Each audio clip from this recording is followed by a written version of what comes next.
Your filtered water tastes clean. And that's exactly the problem. You fill the jug, you wait, you pour. The water runs cold and clear into the glass. It has no smell, no visible color, no grit between your teeth.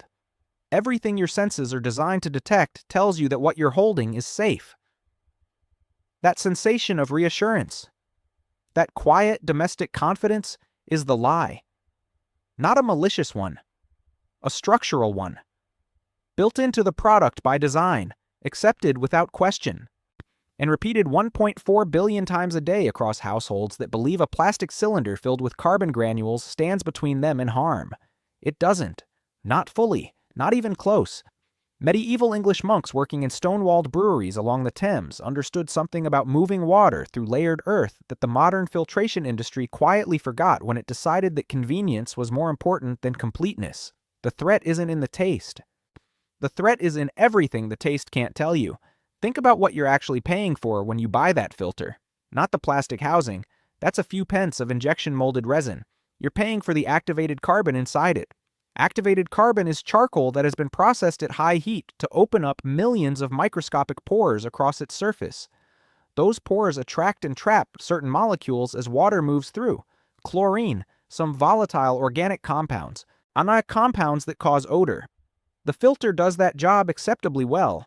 What it doesn't do, what it was never designed, rated, or certified to do, is remove heavy metals above trace concentrations, eliminate biological contaminants like cryptosporidium or E. coli, or reduce dissolved nitrates, fluoride, or pharmaceutical residues. The NSF international standard that most filters are tested against, NSF/ANSI 42, certifies aesthetic improvement only, not safety. The product you trust with your health carries a certification that, in plain language, means it tastes better. That's the whole claim.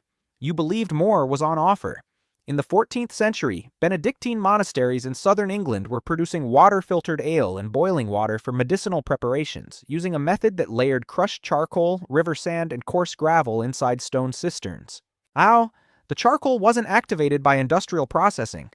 It was produced from hardwood burned in low-oxygen kilns, what we now call biochar, a porous carbon material with a naturally high surface area. The monks didn't have microbiology. They had centuries of observed outcome. Water that passed through those layers made people less sick than water that didn't. That empirical fact survived in monastic records. And the underlying science has since been confirmed by every major water treatment body on the planet. They built the correct system first. We simplified it later and called that progress. The word filter has been doing a lot of heavy lifting for a very long time, and almost nobody has stopped to ask what it actually means. Filtration, in the strict sense, is mechanical separation. Physically blocking particles larger than the gaps in your filter medium. A fine cloth filters sediment. No sand filters fine sediment. Carbon filters certain dissolved molecules. But water doesn't arrive in one category of contamination. It arrives as a complex mixture. Biological threats, bacteria, protozoa, viruses, are measured in microns and nanometers, and most domestic filter pores are far too large to catch them. Chemical threats, heavy metals like lead and arsenic, agricultural runoff, pharmaceutical compounds, are dissolved at the ionic level, meaning they have no particle form to block. And then there's turbidity, the suspended organic matter that carries biological load and coats surfaces, making other contaminants harder to remove. A real purification system addresses all three categories simultaneously or in sequence. A Brita-style filter addresses one, partially. The distinction matters enormously when the municipal treatment system upstream of your tap develops a fault, gets overwhelmed, or stops working entirely. Here's the way to understand what activated carbon filtration actually does. Imagine pouring a bucket of mixed debris through a kitchen sieve. Whole leaves, sand, dissolved coffee grounds? The sieve catches the leaves. The fine sand slips through the mesh. The dissolved coffee, which has no particle form at all, passes through as though the sieve isn't there. Activated carbon is that sieve. It catches what it's sized to catch and everything else. The dissolved chemistry. The invisible biology, by me, moves straight into your glass. A layered biochar filter works differently. It doesn't just block. It binds, it slows, it kills. The mechanism at work in a properly built biochar filter is called adsorption, not absorption, a different process entirely. Absorption is what a sponge does. It draws liquid inside itself. Adsorption is a surface phenomenon. Contaminant molecules are attracted to and held against the pore surfaces of the carbon through electromagnetic charge, a process called van der Waals force, which is the same weak molecular attraction that lets a gecko walk up a glass wall. Biochar has a surface area of between 300 and 500 square meters per gram, so a single kilogram of the material presents more contact surface than 6 football pitches. When water moves slowly through a deep column of that material, these contaminants don't just encounter one surface and pass on, they encounter millions. Simultaneously, the physical depth of a layered, gravity-fed filter introduces residence time, the duration the water spends in contact with filtration media. Longer contact, lower flow rate, higher removal. Below the biochar, a gravel layer removes coarse turbidity. Above it, fine sand strips the biological load that carries microbial risk. When the World Health Organization assessed multi-stage slow sand and biochar systems for field use in 2019, documented removal rates for biological contamination reached 99.9% under controlled conditions. That is not an aesthetic improvement. That is purification. To build this system, you need 5 materials, none of which require a hardware store account or specialist knowledge to source. You need 2 food-grade containers of at least 10 liters each, buckets, jerrycans, or stockpots work, one stacked above the other to allow gravity feed. You need hardwood biochar, which can be purchased in bulk garden supply as horticultural biochar for approximately 8 pounds to 12 pounds per 5-liter bag, or produced at home from hardwood in a retort kiln. You need coarse builder's sand, not beach sand, which carries salt and shell contamination. You need pea gravel, 5 to 10 millimeters grade. And you need a short length of food-grade tubing or a simple spigot to allow the filtered water to flow from the lower vessel. That's the full bill of materials.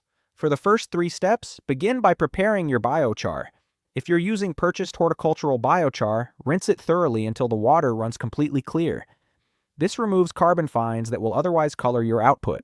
Expect to use at least 8 liters of rinse water per kilogram of biochar. Then, if you're producing biochar from hardwood yourself, burn your wood in a restricted oxygen environment. A metal drum with a loose-fitting lid works, and quench the resulting char with water before it fully cools. Never use charcoal briquettes or treated wood for this process. The binders and chemicals used in commercial charcoal production introduce the exact contaminants you're trying to remove. Once your biochar is rinsed and dry, just crush it coarsely. Pieces roughly 5 to 10 millimeters in diameter give the best balance between surface contact and flow rate. Drill a single 12 millimeter hole in the base of your upper container, fitted with gauze or fine mesh to prevent media loss. Then add a 5 centimeter base layer of pea gravel directly onto the mesh. Steps 4 through 6 complete the filtration column and establish the system. Above the gravel, add 15 centimeters of your rinsed coarse sand. Packing it gently but not compressing it, compression reduces flow rate and channeling. Above the sand, add 20 centimeters of your prepared biochar, distributed evenly. Top the biochar with a final 5 centimeter layer of fine sand, which acts as a pre-filter for turbidity before water contacts the main adsorption column. The total media depth in your upper vessel should reach approximately 45 centimeters. Position your upper container above the lower collection vessel with a minimum 20 centimeters drop for gravity to drive flow without assistance. Before first use, run 5 full liters of clean water through the system and discard the output. This final flush clears the last of the carbon fines and seats the media layers. Your system is now operational. Flow rate through a correctly built column will be slow. Expect between 1 and 3 liters per hour. That is not a flaw. That is the residence time doing its work. Independent testing of multi-layer gravity biochar filters, conducted by researchers at Delft University of Technology and published in the Journal of Water and Health, recorded lead removal rates of 97% and turbidity reduction of over 98% from raw river water inputs. Biological challenge testing using E. coli spiked water showed a 3-log reduction, meaning 99.9% removal. After a single pass through a 45 centimeter biochar sand column, no membrane, runs no electricity, No replacement cartridges on a subscription cycle. The same physical and chemical principles that operated in those monastery cisterns 6 centuries ago, confirmed now by controlled laboratory methodology and independently peer-reviewed data. The cost comparison is not subtle.